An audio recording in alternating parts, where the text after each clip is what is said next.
Buenos días, gracias por esta oportunidad tan importante para hablar sobre estos temas que nos afligen tanto en América Latina. Y la verdad es que cuando se menciona el socialismo del siglo XXI, que puede estar ubicada en una discusión ideológica, en el caso de Venezuela, donde se inventó la palabra socialismo del siglo XXI, hay que ver cómo el modelo deriva en lo que derivó Venezuela cuando el objetivo fundamental del régimen es mantenerse en el poder indefinidamente. El objetivo no es hacer el socialismo, es mantenerse en el poder. Y ese es el camino de los populismos autoritarios, donde Venezuela es el caso más patético. Venezuela no es un tema de socialismo del siglo XXI. Venezuela es un tema de crimen organizado. Nada que ver con socialismo ni nada que se le parezca. Venezuela, y además se los voy a demostrar, el régimen de Maduro es un régimen que organiza el tráfico de cocaína hacia el mundo. Según las oficinas de las Naciones Unidas sobre drogas, la mitad de la cocaína que llega a Europa llega de Venezuela. Y Venezuela no la produce. Es una alianza que tiene el régimen con la guerrilla colombiana en el norte de Santander, pegado a la frontera, y donde toda la cocaína va a través de Venezuela, protegida por el régimen. Pruebas de protección del régimen es como los radares que detectan las avionetas que llevan la cocaína están apagados, no se les permite operar, y toda esa cocaína pasa libremente con la anuencia del gobierno y de los funcionarios del gobierno. ¿Cuáles son los huéspedes que tiene el régimen de Maduro en Venezuela? Las alianzas de Maduro son con todas las fuerzas del mal. Hezbollah, la guerrilla colombiana. Los venezolanos vemos el proceso de paz en Colombia como una gran farsa, porque la FARC y el ELN son dueños de 5 estados venezolanos, actúan libremente, protegidos o en convivencia con las autoridades venezolanas en todos los estados limítrofes y estados del centro, y son los que organizan el tráfico de drogas junto con el gobierno. Los iraníes, en Venezuela hay 20.000 cubanos que protegen al régimen y que básicamente asesoran al régimen para que se mantenga en el poder, y el régimen financia cualquier movimiento irregular en el mundo siempre y cuando le permitan algún tipo de alianza. De hecho, uno de los funcionarios más importantes del gobierno, Tarek El Alzaimi, fue vicepresidente hasta hace poco, está acusado por la DEA de financiar a Hezbollah a través de la cocaína. Le manda cocaína, Hezbollah la vende en Europa y con eso financia a Hezbollah. O sea, doble crimen. Además, el tema de la corrupción en Venezuela es un tema que sale de cualquier dimensión que ustedes conozcan. ¿Cuál es el escándalo de corrupción más importante de América Latina? Odebrecht. Bueno, las comisiones de Odebrecht son unas comisiones que, si son muy altas, no llegarán a 500, 600 millones de dólares. En estos momentos, los Estados Unidos están investigando lavado de dinero de altos funcionarios del gobierno venezolano por 43.000 millones de dólares. Comparen esto con el escándalo más grande de corrupción que es Odebrecht. El $1 trillón que ingresó a Venezuela por el aumento de los precios petroleros no está representado en nada. Es un régimen que no ha hecho obras, que ha despilfarrado el dinero, que mantiene la población en la pobreza más extrema, pero ese dinero, una gran parte, salió por el camino de la corrupción. Pero además, Venezuela se ha convertido en el país más inseguro del mundo. 35.000 asesinatos al año, de los cuales se investiga 5%. ¿Por qué? Porque la delincuencia en Venezuela es un aliado del gobierno, del régimen. El régimen ha utilizado la delincuencia como control social para que la clase media se vaya del país y para mantener a la población más pobre bajo su mando. Y lo último, pueden haber muchos más elementos, pero lo último que tengo aquí es la creación de los colectivos. En Venezuela, el control represivo a nivel de los sectores populares se hace utilizando lo que llaman los colectivos. Los colectivos son paramilitares pagados por el gobierno, sin ningún tipo de permisología o organización legal, que andan a sus anchas por todo el país, amedrentando a lo que ellos consideren opositores y manteniendo control rígido en los sectores populares para que no protesten. Esa es una de las razones por las cuales la protesta en Venezuela, a pesar de lo que vemos en los medios internacionales, es una protesta limitada, porque en la estructura de terror a través de los colectivos sobre los sectores populares en Venezuela es algo único en América Latina. Todo esto da una idea de por qué el problema de Venezuela es un problema de crimen organizado, no es un problema de dictadura. En América Latina hemos tenido muchas dictaduras, muchísimas, y los dictadores se han ido o los han sacado. Muchos se han ido cuando tienen problemas graves con el pueblo, muchos los han sacado el pueblo presionando, pero son unos individuos que tienen como único objetivo mantenerse en el poder, nada que ver con socialismo del siglo XXI, ni nada que tenga que ver con socialismo, y que además están dispuestos a que el país se muera de hambre mientras ellos se mantienen en el poder. Es una situación única en las historias de las dictaduras latinoamericanas. Gracias.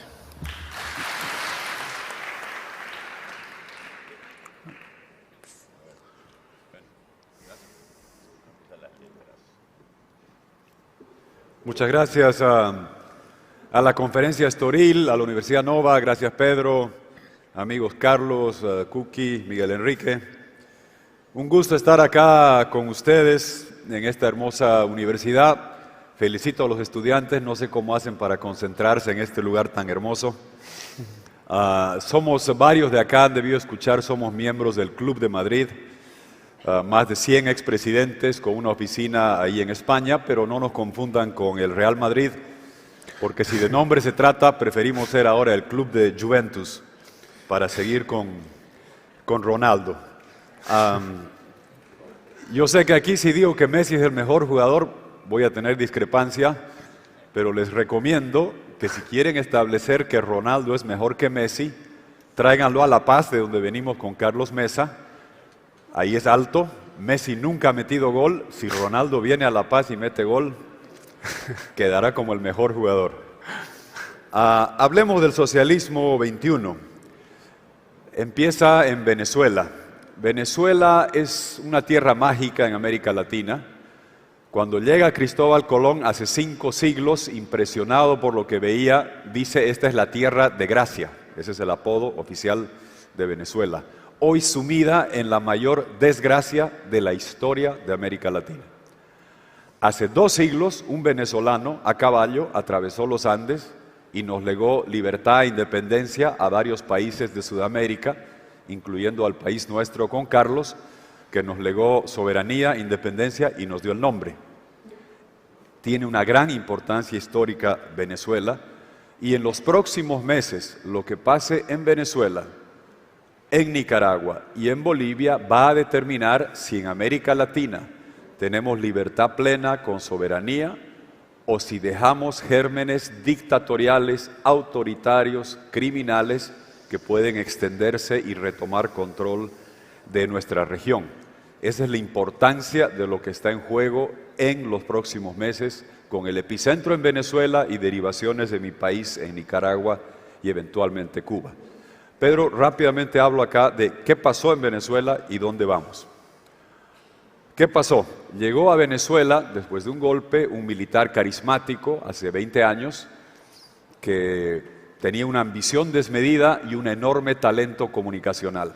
El extinto Chávez tenía una combinación de canal de noticias, con canal de historia, con canal de comedia, con canal de música, hablando horas de horas en televisión, sentado sobre las reservas petroleras más grandes del mundo, y su proyecto original, cuando el petróleo estaba a $10 el barril, era el movimiento bolivariano, era competir con Simón Bolívar, era recuperar el control de los 5 países andinos. Cuando el petróleo sube a 70, a 80, a 100, a $140 el barril, la zona andina le queda pequeña. Y ahí transmuta la denominación del proyecto de bolivariano a socialismo 21. Porque Simón Bolívar en Paraguay, en Salvador, en Honduras, en Guatemala, no era significativo. Y ahí se vuelve el empaquetamiento del proyecto, y desde el rótulo se vuelve socialismo 21. Como se decía acá, ser populista con dinero petrolero es fácil. ¿Qué sucede cuando merma la producción y cae el precio? Al principio en Venezuela no se notaba el declive de la producción porque el precio subía más rápidamente que la caída de los volúmenes. Pero en 2013 fallece Chávez, llega Maduro, que no tenía las mismas aptitudes. Chávez destrozó Venezuela desde el punto de vista de políticas públicas, pero cuando explicaba obtenía aplausos, cuando contaba cuentos brotaban risas, cuando tocaba corazones se derramaban lágrimas, era talentoso. Maduro es diferente. Cuando Maduro explica, sacan risas.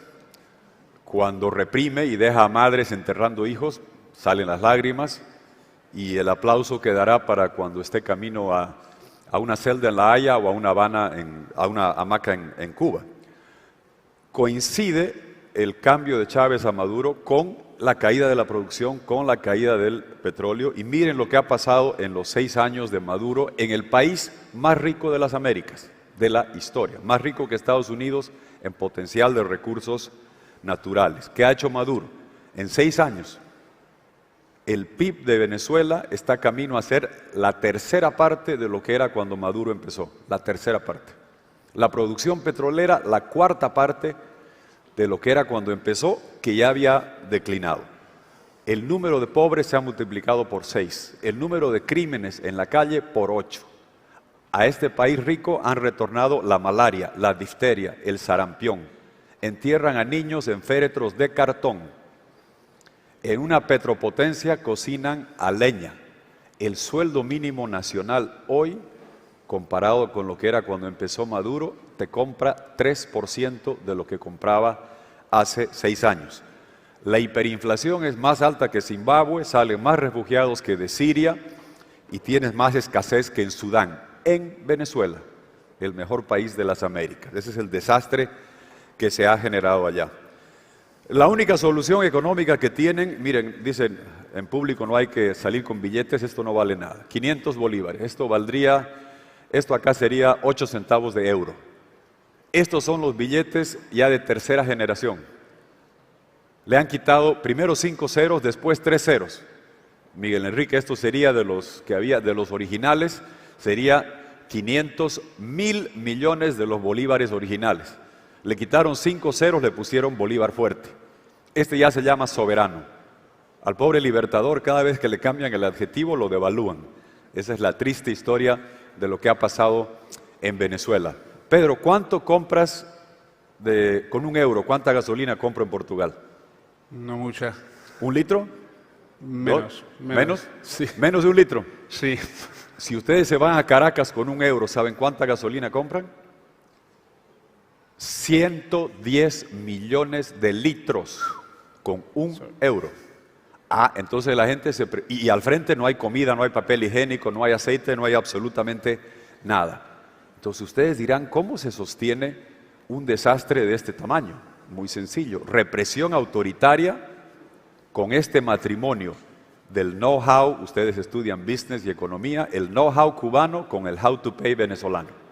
La tecnología represiva, dura, traída de Cuba, que es como un vampiro que recibe la sangre petrolera de Venezuela. En Venezuela se mueren de hambre, pero mandan petróleo a Cuba a cambio de un sistema de represión masivo, selectivo, incluyendo tortura de militares. Por eso hemos llegado a lo que decía Miguel Enrique. Ya no es un Estado abusivo, dictatorial, es un Estado pura, absoluta y totalmente criminal. Y por eso hemos llegado a enero. Expiró el mandato de Maduro, Europa no había reconocido su elección, América Latina tampoco, correspondía que jure Guaidó, eso dice la Constitución, y entró Guaidó, ha sido reconocido por casi todas las democracias de América Latina, con algunas deshonrosas excepciones, y por buena parte de Europa.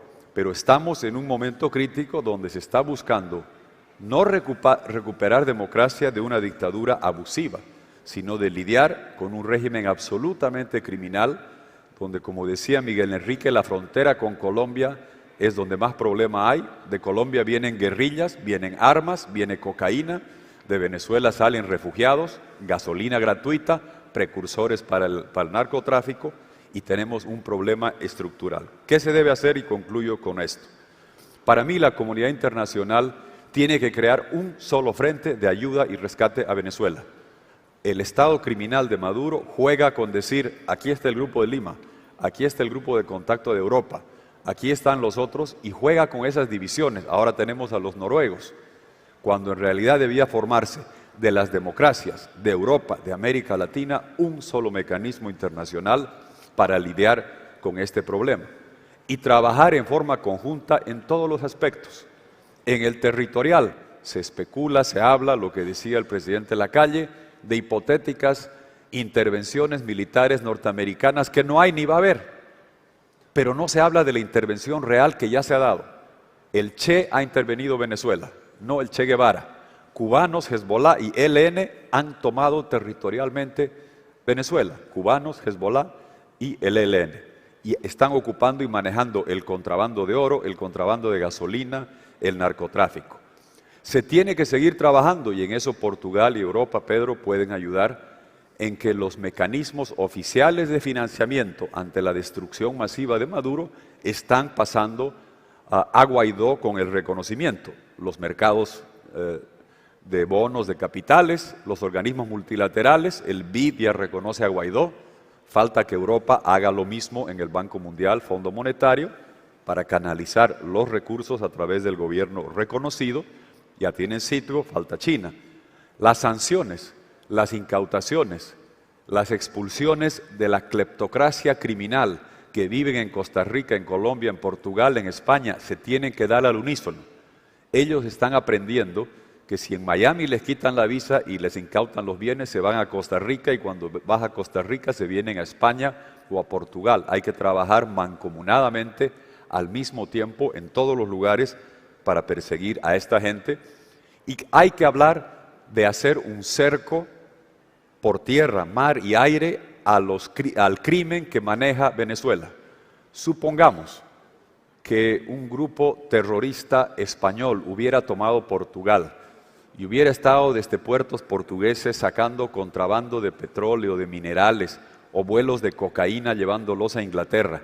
Portugal tendría el derecho a pedir a los vecinos, a organismos multilaterales, que le ayude a combatir con elementos criminales que se han apoderado de parte de su territorio, que es exactamente lo que sucede ahora en Venezuela. Muchas gracias, Pedro, por la ocasión de estar acá. Yo pido, ha sido bueno ver ayer al presidente de Portugal. Yo sé que Portugal ha reconocido a Guaidó, pero les pido que cerremos el circuito. Maduro tiene un delegado representante de la dictadura criminal. Guaidó tiene un embajador, José Rafael Cots, por favor póngase de pie, él es el embajador de Venezuela, de Juan Guaidó. Le damos un aplauso.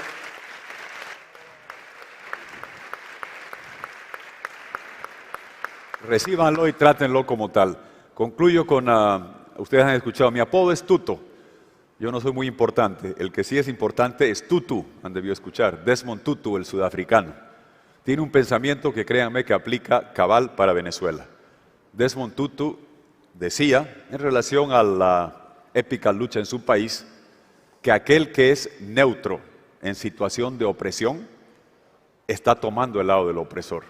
En Venezuela, créanme, que aquellos que continúan siendo neutros están siendo cómplices del opresor y verdugos de los oprimidos. Venezuela necesita democracia y libertad para que también la recuperemos en Bolivia, en Nicaragua y en toda América Latina. Muchas gracias.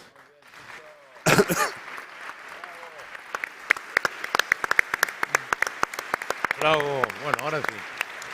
Muchas gracias, presidente Quiroga, y a todos. Vamos a empezar a hablar ahora un poco. Hemos visto que tienen todos una visión crítica de esto del socialismo del siglo XXI. Pero la visión que tienen tiene que ver con el modelo de este socialismo que se ha creado, de esta visión de socialismo, o con la gente que ha tenido el poder para implantarlo en los países donde existe. No, por supuesto.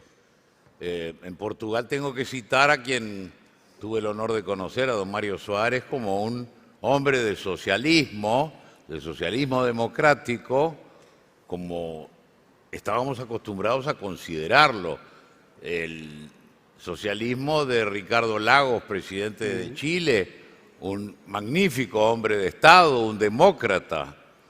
Esta gente ha pervertido el nombre, se han apropiado de la palabra socialismo para convertirlo en un marxismo castrista.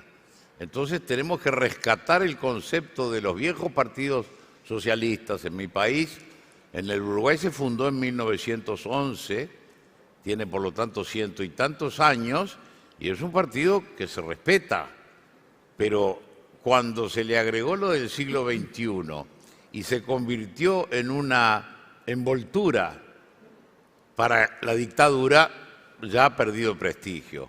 Tratemos de rescatar los socialistas, demócratas, que votan, que aceptan la separación de poderes, es decir, aquellos que cumplen con las normas, con su concepto, que yo no comparto, de la propiedad social de los bienes de Estado, pero que como idea yo no puedo decir otra cosa, que la respeto, no la comparto, pero que la pueden llevar a cabo a través del voto y a través de los gobiernos. Eso lo tenemos que rescatar. Salvemos al socialismo de estos personajes. Muy bien. Presidente Mesa. Sí, yo creo que se trata de una pregunta que plantea un falso dilema. Cuando hablamos de socialismo en el siglo XXI,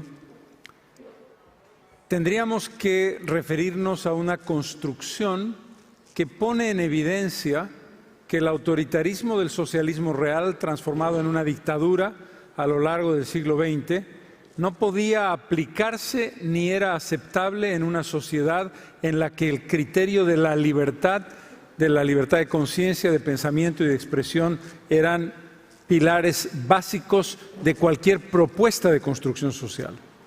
Y este es un elemento fundamental hoy. Hablar de socialismo con dictadura simplemente es parte de una gran mentira histórica que ha sido develada después de la caída del muro de Berlín. Se puede pensar desde el punto de vista de las ideas en el estatismo, se puede pensar en el socialismo democrático, se puede pensar en el liberalismo, se pueden pensar en muchas formas de construcción de una sociedad. Pero desde nuestra perspectiva, desde la mía en particular, la democracia como instrumento fundamental de la construcción de una sociedad es un requisito imprescindible. Sin ese requisito no existe la posibilidad de la definición de socialismo o liberalismo. La idea de una sociedad democrática, particularmente en naciones como las nuestras de América Latina, que han heredado la historia y la mirada occidental de la construcción democrática que hoy día representa la Unión Europea, nos plantean una respuesta clara.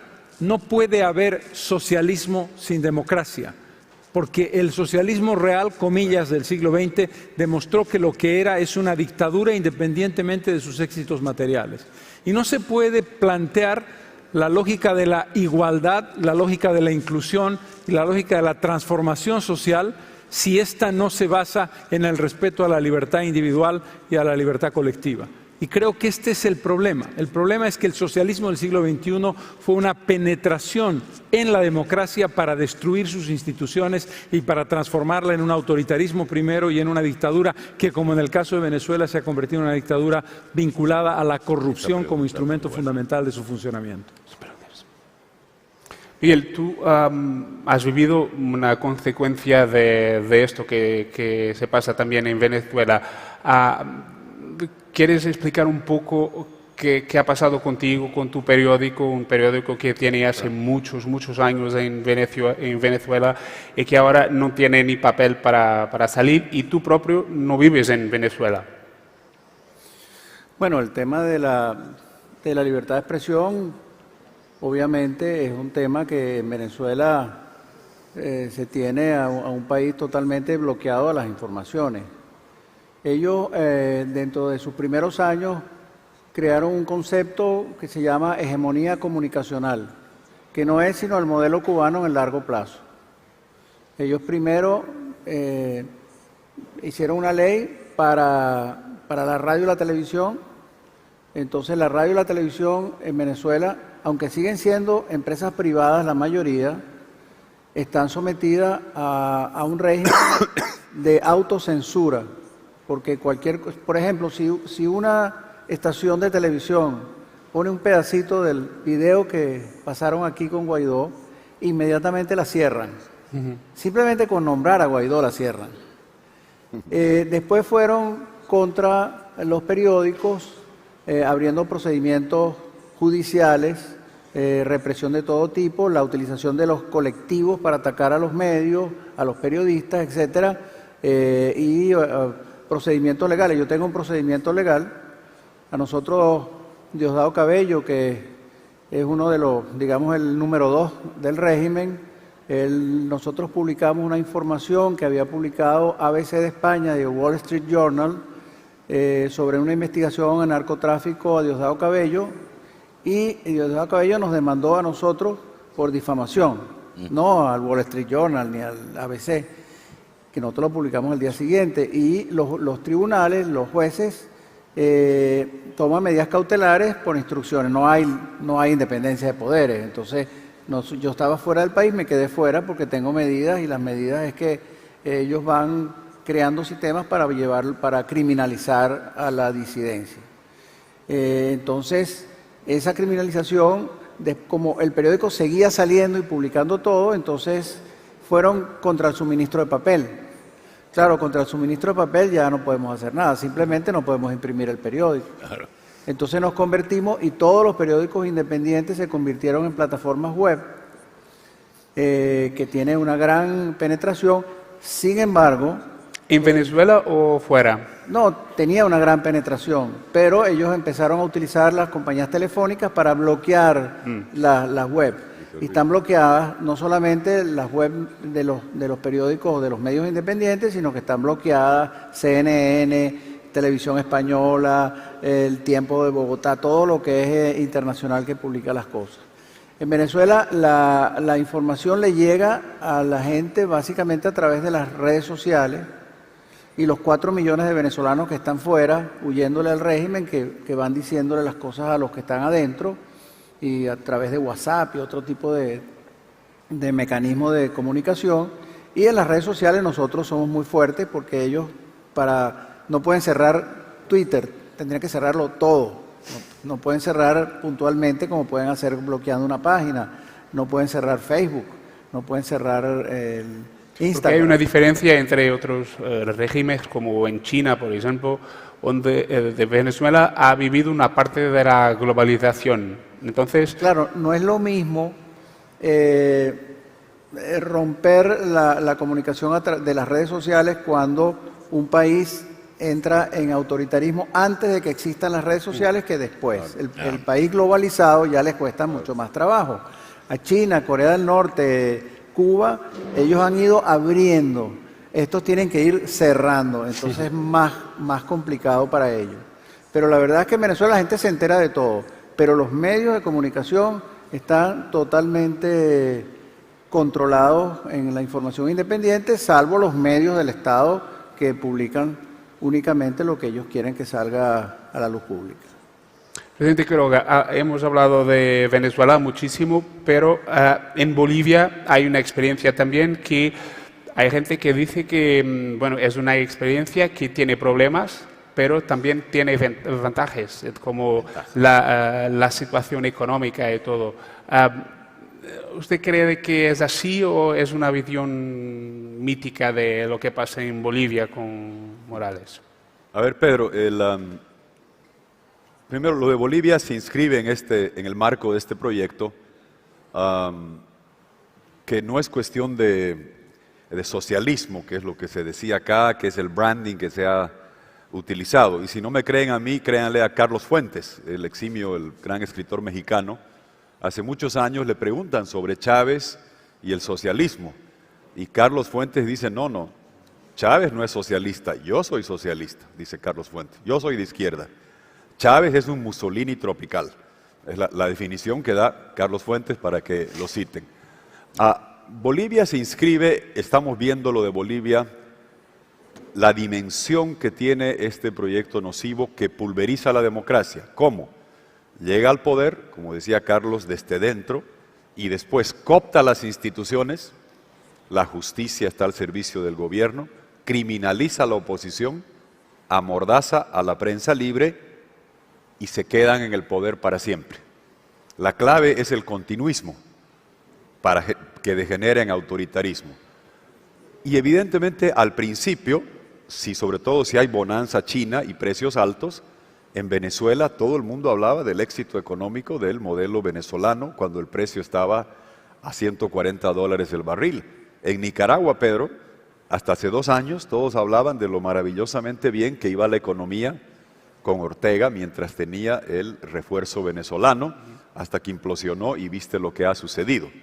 En el caso de mi país, el señor Morales, tiempo y circunstancias, decía Winston Churchill, llega al gobierno y encuentra un país sin deuda externa. No va a haber usted nunca un país que hubiera eliminado toda la deuda externa, privada, bilateral y multilateral, lleno de reservas de gas, con contratos a la Argentina y Brasil, con los gasoductos tendidos, con una ley que había dejado un referéndum Carlos Mesa de subir a 50% los impuestos, y le toca el precio que se movía con el precio del petróleo y le toca esa bonanza. Llega a tener Morales 8 veces los ingresos fiscales que tenía Carlos Mesa. El populismo es llevadero con dinero. El problema que viene es que el contrato con Brasil, que lo firmamos el 99, expira el 2019, no se va a renovar. Cuando alguien pregunta qué hizo bien Morales, yo le digo, abrió las 2 válvulas de gas. Y el precio que subía, cuando tú vendes a los vecinos 5 veces el volumen a 4 veces el precio, 20 veces los ingresos, y te da dinero para poder hacer muchas cosas. Pero ¿hubo seguro universal de salud? No. Despilfarro, edificios, Jet Falcon, helicópteros y de todo. Y recién ahora van a llegar momentos más complejos. Concluyo, Pedro, con lo siguiente. Hay que entender que la raíz del problema es el continuismo. En estos 4 países que hemos mencionado, Cuba, Venezuela, Nicaragua y Bolivia, ¿cuál es el común denominador?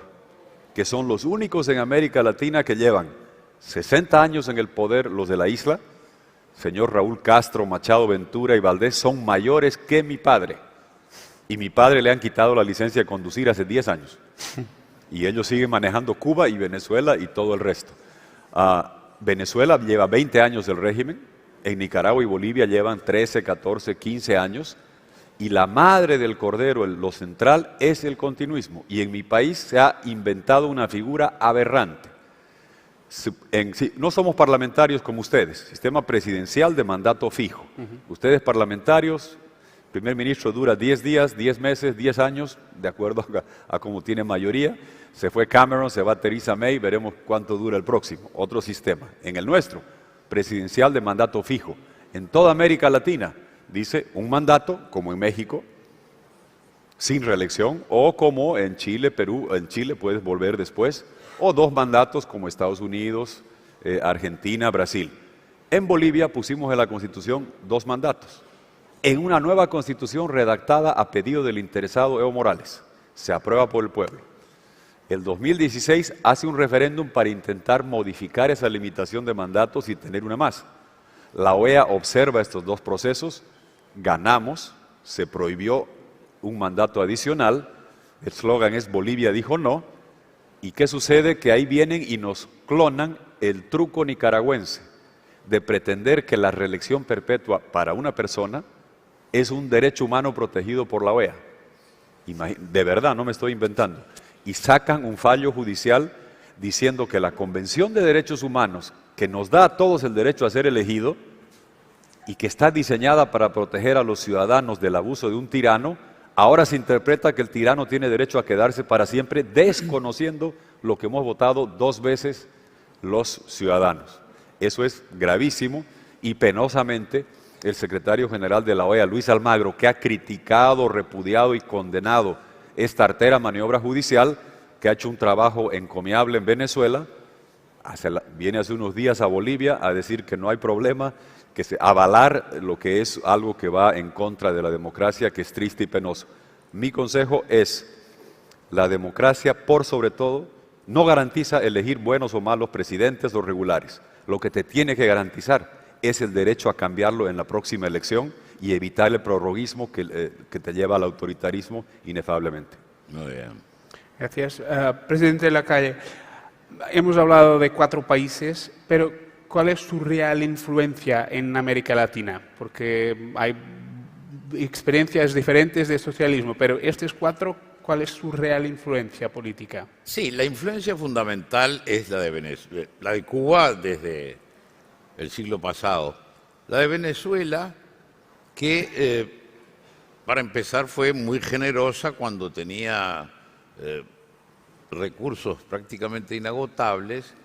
Entonces las visitas del presidente Chávez traían que aparecía un hospital, que aparecía una escuela, y se generó una especie de alianza ideológica entre los gobiernos del Mercosur, Brasil, Argentina, Paraguay, Uruguay, que invitó a Venezuela a formar parte del Mercosur. Yo soy fundador del Mercosur. En mi gobierno se firmó el primer tratado y les confieso que este hijo no lo reconozco. No, que me tendrán que hacer ADN, pero este Mercosur no es el hijo que nosotros hicimos nacer en el año 91. ¿Por qué? Porque se convirtió en una asociación política, lo que era una asociación comercial. Es decir, yo con Argentina y Brasil y Paraguay, los originales, me interesaba que el comercio fuera lo más libre posible. Ahora, ¿quién mandaba en Buenos Aires? ¿Quién mandaba en Brasilia? No sé. Yo no tengo opinión política en Brasil ni Argentina, ni me gusta que ellos tengan en mi país. Queremos relación estados con estados. Cuando se mete por la ventana a Venezuela, se convierte en una asociación ideológica de regímenes, de gobiernos, no de país. Porque eso notoriamente en Venezuela no iba a cambiar, se ve que ya había una voluntad de que el gobierno fuera siempre el mismo, pero en mi país lo cambiamos. En Argentina se cambió, en Paraguay se cambió y en Brasil se cambió. Entonces, el veneno que trajo esa asociación ideológica destruyó un intento comercial de ampliación de mercados como era el Mercosur, al punto de haberlo convertido en una cosa sin contenido. Ahora se está tratando, porque en Brasil cambió la manera de pensar, en Paraguay y en Argentina también, de darle una nueva vida como asociación comercial. Pero el chavismo la convirtió en un club ideológico que lo único que buscaban eran solidaridades políticas y solidaridades partidarias, pero no comercio.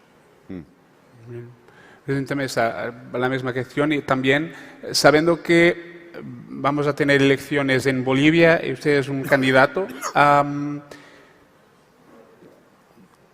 ¿cuáles son sus posibilidades?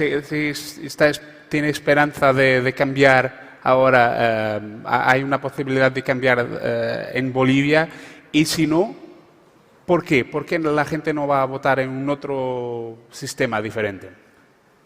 A la primera pregunta, la respuesta es la influencia que tuvo el llamado socialismo del siglo XXI, además de ser perversa desde el punto de vista de la ideologización, la pretensión de que tú dividías el mundo en América Latina entre estás conmigo o estás contra mí, o estás con el socialismo del siglo XXI o no puedes formar parte de esta estructura, la creación de UNASUR, lo que ha mencionado Luis Alberto vinculado al Mercosur, construyó una América Latina de divisiones ideológicas al todo o nada que destruyeron la esencia básica de los ideales de integración latinoamericana que se estuvieron manejando en la década de los años 60 adelante.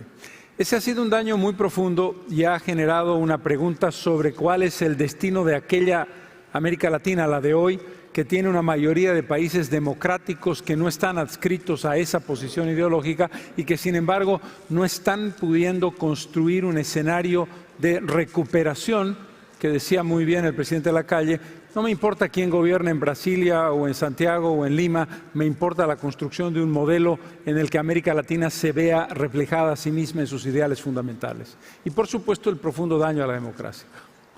En relación a la segunda pregunta, yo soy candidato a la presidencia enfrentando al presidente Morales y enfrento no solamente al presidente Morales, sino su control secante y descarnado de los 4 poderes del Estado.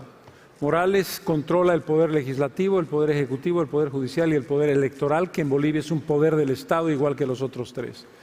Estoy convencido de que vamos a enfrentar una manipulación que se puede dar el mismo día de las elecciones por un control a través de un Tribunal Supremo Electoral que ha sido desmantelado por el gobierno y que ha sido armado a imagen y semejanza de los intereses del presidente, con vocales del Tribunal Supremo que responden al mandato del presidente y no tienen independencia alguna, para no decir un gobierno que utiliza los medios del Estado como propios, que utiliza los bienes del Estado como propios, que utiliza el dinero del Tesoro General de la Nación para hacer campaña, y los ministros de Estado no tienen ningún tipo de rubor en decir estamos haciendo campaña por la reelección del presidente Morales. Hace pocos días se hizo el lanzamiento de la campaña presidencial de su candidatura, que es ilegal, como muy bien ha explicado el presidente Quiroga, y la hizo en un aeropuerto. El aeropuerto fue utilizado como espacio físico para reunir a los militantes del movimiento al socialismo, y la Dirección General de Aeronáutica Civil, que controla los aeropuertos, dijo durante 4 días ese aeropuerto está en mantenimiento, que a nadie se le movió un pelo en el gobierno, un presidente usando un aeropuerto, cerrándolo y obligando a los funcionarios públicos a ir para que se sumaran a la candidatura, al lanzamiento de la candidatura con sus propios medios. Es decir, si tú vivías a 500 kilómetros de ese aeropuerto, tenías que llegar pagándote tú el pasaje de transporte y el pasaje y el costo de dormir allí, porque si no lo hacías podías ser echado de la función pública. Y esto fue evidente cuando un medio de comunicación le pregunta a uno de los que llegaban, usted está llegando a la concentración del presidente Morales, ¿por qué ha venido en la noche si pues, la concentración va a ser mañana a las 10 de la mañana? Es que a primera hora de la mañana toman lista en cada una de mis funciones, y si no estoy en la lista puedo tener problemas. Lo dijo públicamente una persona con un cierto grado de ingenuidad que revelaba esta situación. En consecuencia, nosotros En este momento somos la candidatura con mejor opción para ganarle a Morales. No será una elección fácil. No lo sería en condiciones democráticas. Es mucho más difícil en condiciones como las que está viviendo Bolivia. Pero estamos convencidos de que la experiencia venezolana de la abstención, porque las reglas del juego no son claras, es un error que no debemos cometer. Vamos a ir a esa elección en este contexto, pidiendo ojalá la observación internacional de organismos como la Unión Europea y denunciando y haciendo una defensa militante del voto con un control de nuestro propio equipo político para controlar el contraste de lo que son los resultados que pueda dar el Tribunal Supremo Electoral con las actas de cierre de mesa que son afortunadamente todavía administradas por ciudadanos no partidarios. Pero esta es una elección asimétrica e injusta. La vamos a hacer y vamos a participar en ella porque le vamos a ganar al autoritarismo a pesar de ello. Bien, bien, bien, Carlos. Muchas gracias. Miguel, en Venezuela hay una situación ahora de algo de indefinición, con dos presidentes, con los medios de comunicación internacionales mirando a lo que pasa en Venezuela, el mundo político también. ¿Crees que va a cambiar algo o crees que se habla mucho de diálogo y no va a cambiar nada desde al final? Bueno, el tema sobre la solución al problema venezolano, hoy en día se ha reducido a una mínima expresión los que consideran que ese es un régimen que hay que defender. Solamente los partidos de izquierda ultra radical defienden a Maduro por razones ideológicas que no tienen nada que ver con la manera como viven los venezolanos. Lo defienden ideológicamente y punto. Ahora, dentro de los que quisieran que se fuera Maduro, que es todo el mundo, hay una división muy grande. Una división entre aquellos que consideran que Maduro no sale sino con una confrontación y aquellos que consideran que Maduro debe salir con un diálogo, con un acuerdo, para evitar muchas muertes y mucha violencia. Eso está representado internacionalmente en la posición de los Estados Unidos, que lo acompañan Colombia, Brasil, Chile, Argentina, en fin, todos esos países, Perú, y en la posición de los europeos, donde lo más representativo es España y ahora los noruegos, y por supuesto las negociaciones que han ocurrido bajo la influencia del presidente Zapatero, que por cierto viene mañana aquí y que nunca ha llegado a nada. La verdad es que cuando se consideran estas dos opciones, que es lo que divide al mundo en relación a Venezuela, dentro de Venezuela tenemos a un líder único que es Guaidó, que afortunadamente que es como una bendición, porque hasta la existencia de Guaidó, una de las características de la oposición venezolana es que estaba dividida, había muchos líderes, unos eran muy radicales, unos eran partidarios de un diálogo y una elección, entonces eso dividía a la oposición, y cuando uno hablaba porque yo, por ejemplo, yo vine aquí una vez a hablar con el Congreso portugués y lo que me decían todos era, mire, pero es que la oposición venezolana está toda dividida. Hoy en día tenemos un líder que tiene una línea que hasta ahora ha sido consecuente. Salir del usurpador, gobierno de transición y elecciones libres. La otra versión es elecciones libres, salir del usurpador y gobierno de transición. Cambia el orden, que es un poco lo que plantean cuando dicen hay que ir a unas elecciones ya, unas elecciones transparentes. Yo considero que ir a unas elecciones transparentes en el régimen de Maduro es imposible. Maduro ha desarrollado una estructura delincuencial con el aparato electoral, con todo lo que es electoral en Venezuela, que no pasa solamente por cambiar el Consejo Nacional Electoral. Es más, ellos no hacen trampa en el proceso electoral electrónico. Yo considero que las actas salen bien, ahí no está la trampa. La trampa está en que 4 millones de venezolanos que están afuera no van a poder votar nunca. Que hay un registro electoral permanente controlado por los cubanos, donde están todas las irregularidades del mundo, donde utilizan los colectivos para amedrentar a los testigos para que se retiren de las mesas, los testigos de oposición. Entonces los que se quedan ahí llenan con votos, cuando cuentan bien, pero lo que no pueden contar es que un porcentaje alto de los que votaron no existen. Cuando utilizan la repartición de las cajas CLAP, que es la única fuente de alimentación de la mitad de la población de Venezuela y lo manejan políticamente, lo utilizan a nivel de las elecciones. Y 10 cosas más. Esas cosas no dependen de la transparencia o no de la estructura electoral, dependen de un Estado delincuencial que crea toda esa manera de violar todas las normas que tienen que ver con la transparencia electoral. Una comisión internacional de la OEA y de los noruegos que vaya a fiscalizar solamente el proceso electoral. Además, no hay medios de comunicación. ¿Cómo los candidatos opositores van a presentar sus propuestas si no hay medios de comunicación? Además, la mitad de la oposición está criminalizada, en el exilio o presa.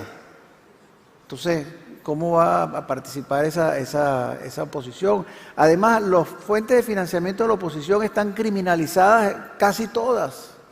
Todo el que le da un dólar a un bolívar a un opositor está perseguido por el régimen. Entonces, el llegar a un diálogo para una elección con el régimen de Maduro, a mi modo de ver, eso es perder el tiempo. Muchas gracias. Última cuestión, porque Muy bien. tenemos también que escuchar las cuestiones del público. Presidente Quiroga, en este cuadro de América Latina vamos a tener también elecciones en Argentina. Hemos visto un cambio de político muy importante en Brasil.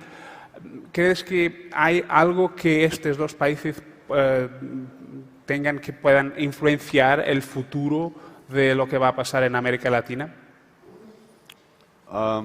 No cabe duda, Pedro, que varios países podrían influenciar. Si me preguntas a mí cuál debería ser el gran acuerdo que podemos hacer en América Latina, para mí sería el siguiente. Es indudable que en Estados Unidos ha cambiado la política migratoria y comercial hacia América Latina por el nuevo gobierno que se tiene allá. Generalmente hablando, en Estados Unidos, cuando se avecinaba una elección y le preguntaban a uno quién prefieres que gane, el demócrata o republicano, yo pedía la licuadora, porque generalmente los demócratas eran más receptivos hacia nuestra gente migrante, principalmente de Centroamérica, aunque algo de Perú, Bolivia, y los republicanos más abiertos a acuerdos comerciales para comprar nuestros productos. Pues yo pedía la licuadora para tener políticas migratorias demócratas y políticas comerciales republicanas. Pues ahora tenemos un gobierno que no quiere a nuestra gente ni a nuestros productos y que claramente da dificultades enormes para México, Centroamérica. Pero así como ese puede ser el principal tema viniendo desde el norte, el principal problema desde el sur, para Brasil, para Colombia, para nosotros, es recuperar democracia en Venezuela, para tener el efecto benigno en cascada hacia el resto de nuestros países. El futuro de Bolivia, si tú me dices en octubre, ¿sigue Maduro o no sigue Maduro?, va a ser determinante para lo que pueda pasar en Bolivia, y me atrevo a decir que en Argentina en octubre también, ante el regreso de la señora Kirchner, que tiene una profunda relación con lo que ha sido el chavismo. Si en Venezuela recuperó la democracia y se investiga todos los crímenes que se han cometido desde allá, Odebrecht va a quedar pequeño con el tamaño de los crímenes que se van a develar desde Venezuela hacia Bolivia, hacia Argentina y hacia todos los países. Pero el gran acuerdo para mí sería eso. Por eso me entristece, he estado en México, ver que México dice, no, yo me preocupo de tener acuerdos comerciales migratorios con Estados Unidos y que me interesa Venezuela. Y a veces en Sudamérica decimos, esto de Trump, de tema migratorio, problema de los centroamericanos, cuando como región deberíamos encontrar las bases de ese gran acuerdo de decir, señores de México, Centroamérica, ayúdenos a recuperar democracia en Venezuela y nosotros, latinoamericanos, hagamos una negociación conjunta comercial migratoria hacia el norte, porque el acuerdo comercial que se apruebe o no para México, después va a ser copy-paste, copiar-pegar para Centroamérica, para Perú, para Chile y para el resto. Creo que falta, Pedro, concluyo con esto, el espíritu de Barcelona. En América Latina predicamos integración y no la practicamos para nada, excepto en Barcelona, que es el único lugar donde argentinos, brasileños, uruguayos, mexicanos, todos juegan bien para meter goles, pero para hacer integración real a veces nos divorciamos demasiado. Muchas gracias. E penso que agora chegamos à altura em que quem quiser colocar questões tem aqui um painel de luz e pode fazê-lo a partir de agora. Acá hay unas preguntas. Vamos só esperar que chegue o microfone. Hay una ahí. Tem sim, senhor. Já vou ler a pergunta. Sabe que esta questão é muito complicada para traducir em castellano.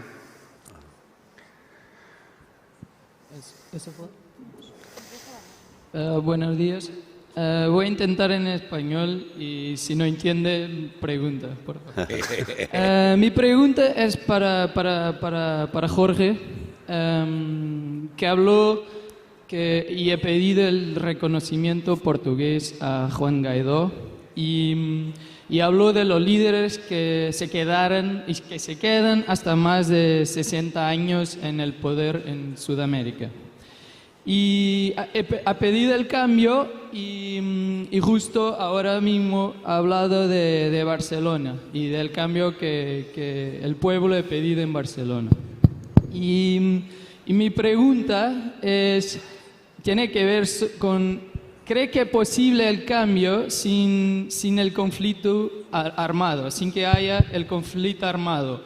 Y pregunto esto porque, o sea, tiene dos blocos muy grandes comerciales. Tiene Venezuela, que tiene el apoyo de Rusia y el financiamiento de Rusia, que compra el petróleo y todo lo que sabemos.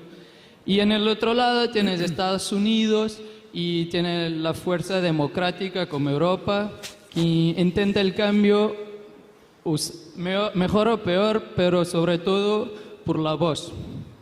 Y mi opinión personal es que creo que va a ser difícil que haya el cambio sin que haya el conflicto armado. Y quería saber tu opinión acerca de eso y quería saber cuáles son las consecuencias que eso puede traer al mundo. Y quería también preguntar si cuáles son las opciones democráticas que crees que todavía quedan para que no sea necesario el conflicto armado, pero que puedan traer el cambio necesario que usted estaba pidiendo. Una pregunta chica. Bueno, gracias por la pregunta. A ver, cuando se habla de intervención armada, se va a dar un genuino, que comparto, rechazo de toda América Latina, porque en nuestra región trae secuelas de historias pasadas que no se quieren repetir. Pero ¿qué sucede? Que la especulación sobre esa materia lleva a obviar, tapar y disimular la intervención armada criminal que ya se ha dado. Hay más de, depende del número que tú tomas, de 22.000 a 40.000 cubanos que controlan las Fuerzas Armadas de Venezuela, porque ante semejante debacle económica, catástrofe humanitaria, represión autoritaria, ¿cómo se controla la posible rebelión o vuelco de los militares? A través de volver socios de las empresas criminales a los de arriba, torturar, perseguir, controlar y vigilar a los del medio. Estoy hablando de las fuerzas armadas. O sea que el problema de Venezuela es que ya ha sido intervenida por cubanos, por Hezbollah, por ELN, con ayuda de los rusos. Yo creo que el tema de los chinos son pragmáticos. Han mostrado en Sudamérica que lo que les interesa es suministro de materia prima a precios predecibles en el largo plazo y les da lo mismo comprar carbón de Colombia, de Uribe, que petróleo de Maduro en Venezuela. Ellos tienen intereses más de corte pragmático. Pero las acciones que se deben desarrollar son un poco las que he hablado de acá. Si algo todo el mundo va a estar de acuerdo es las sanciones, congelamiento de cuentas y expulsión de los delincuentes, sus hijos, sus sobrinos que viven en Portugal, en España, en Costa Rica y en Colombia. Y todos al mismo tiempo, porque si un país hace y otro no, ellos van cambiando y mutando de un lugar para otro. Las acciones que mencioné acá, ellos viven del contrabando de petróleo, del contrabando de gasolina, de la expoliación del oro, de meter cocaína y revenderla.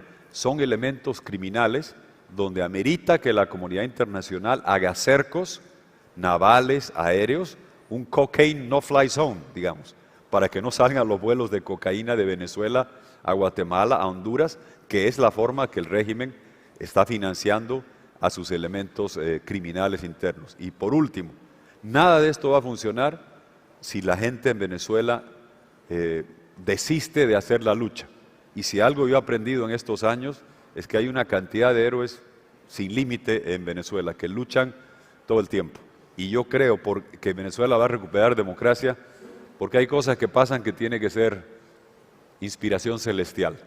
Ustedes recuerdan que Juan Guaidó, al que vieron ayer, el 23 de enero tomó juramento, día importante para Venezuela. Se va a acordar aquí Antonieta, yo el 2017 conocí a las madres de jovencitos que habían marchado y habían sido asesinados por Maduro. Una de ellas me tomó el corazón, Sugeimar Lander. El hijo tenía 17 años, marchaba por las calles, eran los libertadores, porque para que marche la masa de población, mayores, mujeres, estos jóvenes aguerridos iban con casco, máscara antigases, guante en una mano como Michael Jackson para devolver las bombas y flor en la otra para los represores. Este chico, Neomar Lander, 17 años, iba por delante día tras día tras día, le disparan la bomba lacrimógena al pecho, le parten el corazón y lo matan. Yo te lo cuento aquí, no pasa nada. Pero en Caracas la madre te lo cuenta y las lágrimas nos salen a todos. Pues mira si no es señal celestial. Ese chico muere, los padres eran jóvenes, se han tenido que ir al exilio en España. 23 de enero juró Guaidó, alegría democrática. El 23 de enero nació el hermanito de ese niño Neomar Lander, otro hombrecito. Se llama Alan Neomar Alejandro Lander Armas, al revés. Eso te dice, ese niño Alan, el reencarnado de Neomar, el que da su vida por la libertad, va a crecer en libertad y democracia en Venezuela porque ha nacido el día que ha jurado Guaidó. Esos temas te inspiran y motivan a saber que Venezuela va a recuperar libertad.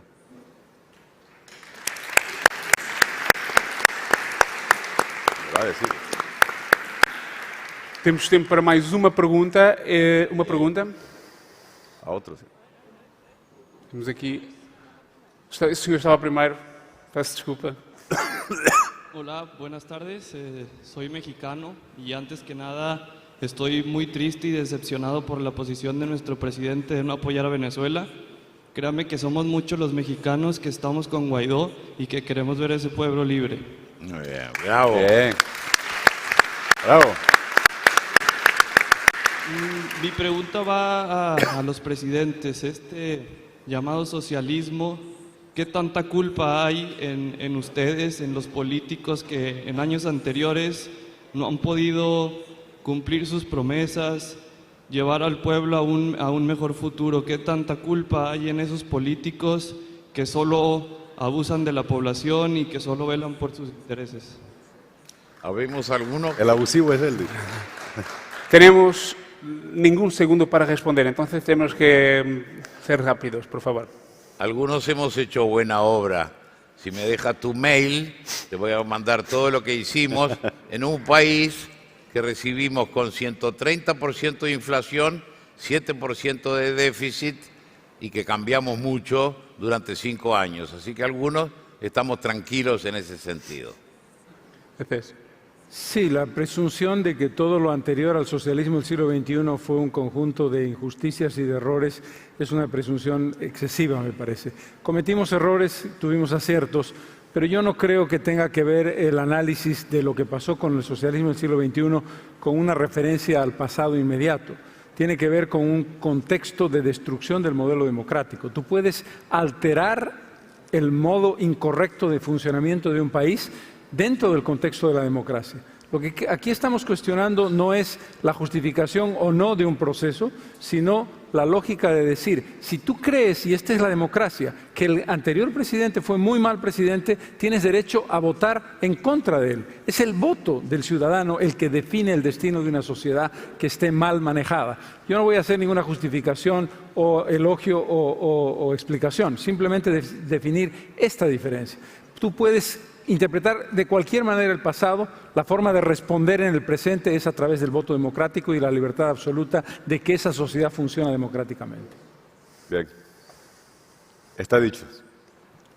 Y bien, muchas gracias a todos y obrigado por atención también. Muy bien. Muy bien, gracias. Gracias, Pedro.